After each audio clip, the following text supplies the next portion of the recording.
बरं, जर आता सध्या गाडी घ्यायचं ठरलं तर गाडी घ्यायला कोणती योग्य आहे? BS6 नवीन गाडी घ्यायला योग्य आहे की सेकंड मध्ये BS4 गाडी घ्यायला योग्य आहे? तर कारमध्ये बघायला गेलात तुम्ही तर BS4 गाडी सध्या वापरण्यासाठी एकदम योग्य आहे.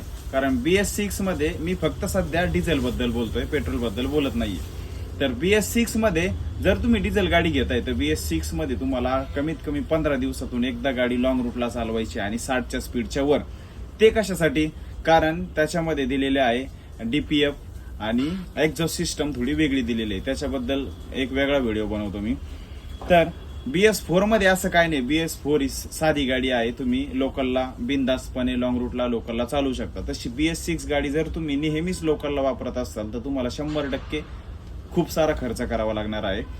त्याचं कारण काय तर खूप मोठं कारण आहे. मी सध्या फक्त तुम्हाला हेच सजेस्ट करू शकतो की जर तुम्ही सेकंड हँड गाडी घेताय तर BS4 घ्या, BS6 मध्ये काय हात घालू नका. आणि नवीन गाडी घेताय तर पेट्रोल मध्ये घ्या, डिझेल मध्ये घेऊ नका. जर तुम्ही लोकल मध्ये चालताय तर पेट्रोल गाडी घ्या. लॉंग रूटला नेहमी चालत असताल तर 100% BS6 गाडी घेऊ शकता, काही हरकत नाहीये. बरं, दोन्ही मध्ये फरक काय आणि काय घ्यायची नाही याचा व्हिडिओ मी पुढच्या याच्यामध्ये बनवतो. तर व्हिडिओ बघायला विसरू नका, चॅनलला सबस्क्राईब करा आणि शेअर करा. तर चला, पुढचा व्हिडिओ लवकरच येतोय.